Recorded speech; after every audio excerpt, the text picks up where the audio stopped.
Assalamualaikum warahmatullahi. Apa khabar semua?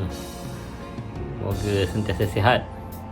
Kita sambung ataupun kita teruskan program vaksin hati. Untuk panduan-panduan ringkas, panduan-panduan yang berbentuk simple ataupun mudah kita ingat. Belum tentu mudah amal. Amal tu kena bergantung pada kekuatan kita melawan kehendak-kehendak kita yang lain-lain tu lah. Hari ini atau kali ini saya nak cuba bawa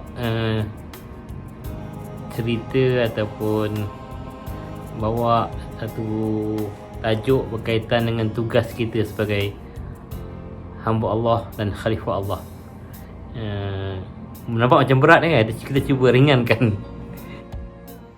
Tugas manusia kat dunia ni ada dua. Itu kena ingat. Tugas manusia di dunia ada dua. Pertama sebagai hamba Allah, kedua sebagai khalifah Allah.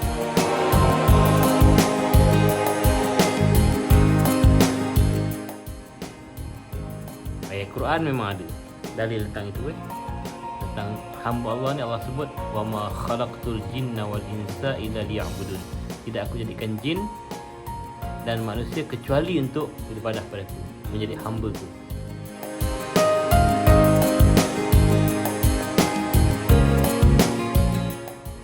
Tentang khalifah, inni ja'ilun fil ardi khalifah.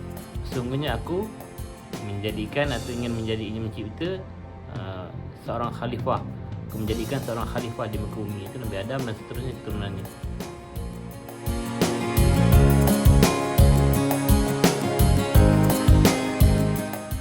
Kena ada kefahaman kita.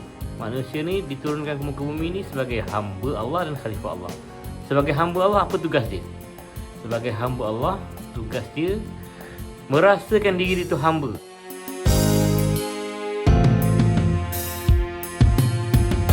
Rasalah dia hamba. Tak semua orang rasa dia hamba. Dia tak rasa hamba tu lah mula nak mendabik dada, mula nak buat perangai tak senonoh, mula nak jadi dia rasa diri dia tuan. Kalau dia biarkan rasa diri dia Tuhan. Jadi berlakulah kerosakan macam-macam. Dan hamba tugasnya antara lain ialah dia kena mempelajari, memahami dan meyakini seluruh rukun iman.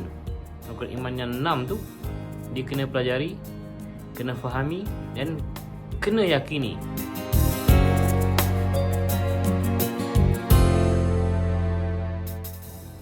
Kemudian dia kena pelajari, kena fahami dan kena amalkan rukun Islam yang 5. Itu sebagai hamba Allah.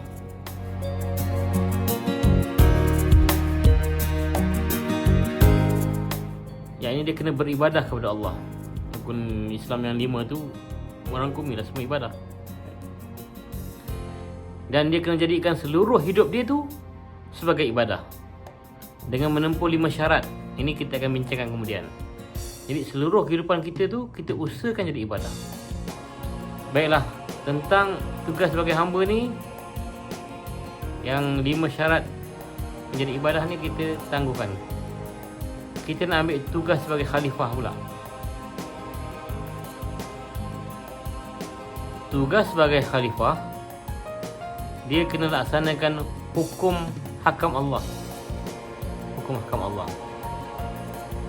Khalifah ni pengganti. Dia pengganti dalam pelaksanaan hukum hakam Allah di muka bumi.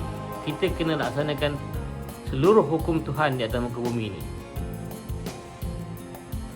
Jangan pening-pening. Tenang. Mudah aja kan. Hukum Tuhan tu ada 5 je. Tak banyak, 5.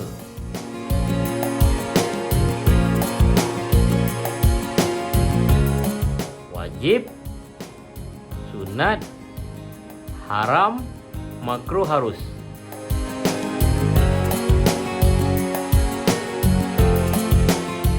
Sebagai seorang khalifah di atas muka bumi ni, kena fahami hukum-hukum Allah yang 5 ni, yakini dan kena amalkan. ikut yang Tuhan suruh. Pada diri kita, pada keluarga kita, pada masyarakat di sekeliling kita, dan mereka yang di bawah tanggungjawab kita. Dan kalau kita mampu sampai peringkat negeri kita, negara kita dan sebagainya. 5 hukum saja, 5 hukum. Iaitu hukum wajib, sunat, haram, makruh, harus. Wajib tu apa takrifnya? Kena ingat. Dah selalu kita sebut, kita ulang-ulang supaya kita faham. Tugas kita sebagai khalifah nak laksanakan hukum yang wajib. Wajib tu dibuat dapat pahala, ditinggalkan berdosa, kedudukannya mesti buat. Mesti buat. Sembahyang, puasa di bulan Ramadan, berkata benar, memenuhi janji, menuntut ilmu, dan macam-macam lah. Itu perkara yang wajib. Dibuat dapat pahala, ditinggalkan berdosa, kedudukannya mesti buat. Tak dapat, tidak, kena buat. Sebagai khalifah Allah, kena laksanakan wajib itu dalam diri kita, dalam isteri kita, kepada anak-anak isteri kita, keluarga kita, kena laksanakan. Yang kedua, sunat. Perkara yang dibuat dapat pahala, ditinggalkan tidak berdosa, kedudukannya elok buat. Bukan mesti, elok buat. Sembahyang sunat, rawatib, qabliyah ba'diyah, sembahyang tahajud, sembahyang hajat, sembahyang witir, puasa sunat Isnin Khamis, puasa sunat hari-hari putih, hari cerah, hari-hari gelap, puasa sunat, macam-macam lah kan. Buat dapat pahala, ditinggalkan taklah berdosa, tapi kedudukannya elok buat. Selagi kita mampu buat, kita buat, kita usahalah buat. Kerana dia menampung-nampung yang wajib tadi. Kalau wajib-wajib tu yang kita buat tu tak khusyuk, tak sempurna, mudah-mudahan yang sunat ni menampung. Itu yang kedua. Yang ketiga, haram. Perkara yang dibuat berdosa, ditinggalkan berpahala, kedudukannya mesti tinggalkan. Mesti tinggalkan. Tak boleh buat. Sebagai hamba Allah, khalifah Allah, dia tak boleh laksanakan perkara yang haram. Iaitu apa? Macam-macam lah. Curi, rompak, rogol, khianat, pecah amanah, rasuah, makan riba, macam-macam kan. Itu haram, dibuat berdosa, ditinggalkan berpahala, kedudukannya mesti tinggalkan. Perkara yang makruh, seterusnya yang makruh, hukum makruh. Perkara yang dibuat tidak berdosa, ditinggalkan berpahala, kedudukannya elok tinggalkan. Elok, bukan mesti, elok tinggalkan. Apa perkara yang makruh? Banyaklah. Contohnya makan benda-benda yang berbau busuk. Lepas tu pergi kat tempat-tempat umum, sembahyang dengan mulut yang bau, mungkin bau cincaluk ke, budu ke, petai ke, jering ke kan. Nak pergi ke tempat-tempat umum, nak sembahyang jemaah sebagainya, kena pastikan makruh tu. Makruh ni walaupun tak berdosa tapi Allah benci. Perkataan kariha tu daripada perkataan benci. Makruh, dibenci. Bukan yang benci tu kawan kita, adik kita, abang kita, kakak kita, ayah kita. Yang benci tu Tuhan kita. Walaupun Tuhan tak masukkan neraka, kita akan malu nanti di akhirat. Tuhan tak tengok muka kita. Kenapa? Kekal mengamalkan benda yang makruh. Kena elaklah makruh kan? Walaupun tak berdosa tapi Tuhan benci kan. Kawan benci pun terpuji kita. Mak ayah tak benci kita pun terseksa kita. Isteri benci pun terseksa, betapa lagi Tuhan. Itu makruh. Hukum makruh, kena usaha tinggalkan. Bukan mesti kan, elok tinggalkan. Yang harus apa dia? Perkara yang dibuat tak ada pahala, tak dibagi pahala, ditinggalkan tidak berdosa, kedudukannya tepuk dada, tanya selera nak buat, sila, nak tinggal pun tak apa. Cuma kalau tempuh 5 syarat, jadi ibadah. Itu kemudian nak kita ceritakan. Jadi itulah tugas sebagai khalifah, melaksanakan hukum-hukum Allah pada diri kita, keluarga kita, masyarakat kita. Hukum Allah tu hanya 5 saja. Wajib, sunat, haram, makruh, harus. Bukannya banyak, 5 aja. Tapi dia berlaku dalam kehidupan kita. Apa-apa dalam kehidupan kita, semua kalau kita suluh, mesti tak lepas dari 5 hukum. Kita ambil contoh satu, menguap. Menguap tu boleh jadi wajib, boleh jadi sunat, boleh jadi haram, boleh jadi makruh, boleh jadi harus. Mana yang dikatakan menguap yang sunat, yang wajib? Seseorang itu kalau dia cuba menahan menguap, dia nak menguap, dia tahan-tahan. Dah berlaku dalam kehidupan dia, kalau dia tahan menguap tu, dia macam nak mati, berguling-guling ke muncak lah, ke macam nak mati lah kan. Jadi orang macam ni kalau nak menguap dia kena lepaskan. Dia tak boleh tahan. Dia dah cuba nak tahan tu sampai macam nak mati, maka dia memudaratkan diri dia, maka hukum dia wajib dia sunat. Dia minta maaf, wajib dia menguap. Kerana menguap pada diri dia adalah wajib. Kerana pernah dia cuba tahan menguap, dia hampir-hampir binasa kan. Macam nak binasa dah, macam nak mati. Dia kena menguap. Kedudukan dibuat berpahala. Kalau dia tinggalkan berdosa. Menguap sunat macam mana? Menguap sunat ikut syariat. Menguap tu tutuplah mulut. Adab dia. Mulut, di belakang tangan ke kan. Baca auzubillahi minasyaitanir rajim. Dapatlah pahala sunat. Menguap tu sunat. Yang kadang dia tahu ada adab dia. Tak cantik lah kan menguap tak tutup mulut. Jadi dalam Islam menguap kena tutup mulut.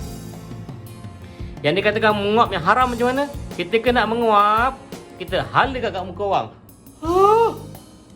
Contoh kan, menghalakan muka orang dengan mulut kita bau busuk tu, kita hala kat muka orang menguap. Kalau orang tu tak redha, haram. Dibuat dapat dosa, ditinggalkan berpahala.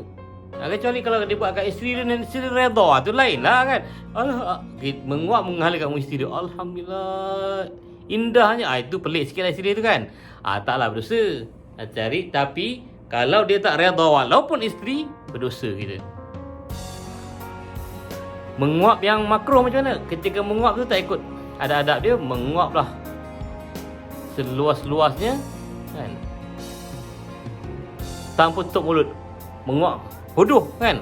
Tu dibuat tu taklah berdosa, tapi ditinggalkan berpahala. Kedudukannya elok tinggalkan. Menguap yang harus macam mana? Menguap tu nak berdiri ke, nak duduk ke, nak baring ketika menguap tu pulanglah. Harus je kan. Dibuat tak ada pahala, ditinggalkan tak berdosa, kedudukannya tepuk dada tanya selera. Jadi menguap satu perbuatan pun tak lepas 5 hukum. Betapalah makan, minum, mencari rezeki, tidur, baring, berjalan, berjuang, berkawan, bergaul, membina masyarakat, membina negara, membina ekonomi negara dan sebagainya. Seluruhnya tak akan lepas dari 5 hukum ni. Pastikan 5 hukum tepat dengan kehendak Tuhan. Yang wajib nak kena buat, yang sunat nak kena buat. Wajib tu mestilah, yang sunat tu digalakkan. Begitu yang haram dan makruh nak tinggalkan. Tepat kerana kita adalah khalifah Allah. Allah akan tanya nanti ke akhirat kelak, apa yang kita buat dalam kehidupan kita ni, ikut tak perintah Allah? Kerana kamu adalah khalifah Allah, kena laksanakan hukum hakam Allah dalam diri kamu sendiri, isteri kamu, anak kamu, keluarga kamu. Ku anfusakum wa ahlikum nara. Selamatkan diri kamu dan diri ahli keluarga kamu dari api neraka. Dan masyarakat sekeliling kamu, orang yang di bawah tanggungjawab kamu, seterusnya kampung, taman, daerah, negeri, negara, semua kena ikut hukum hakam Allah. Kerana kita adalah hamba Allah, kita adalah khalifah Allah. Dah panjang sangat dah, terlebih 10 minit. Apa maaf. Hingga kita jumpa lagi. Wabihi wallahu alam. Assalamualaikum warahmatullahi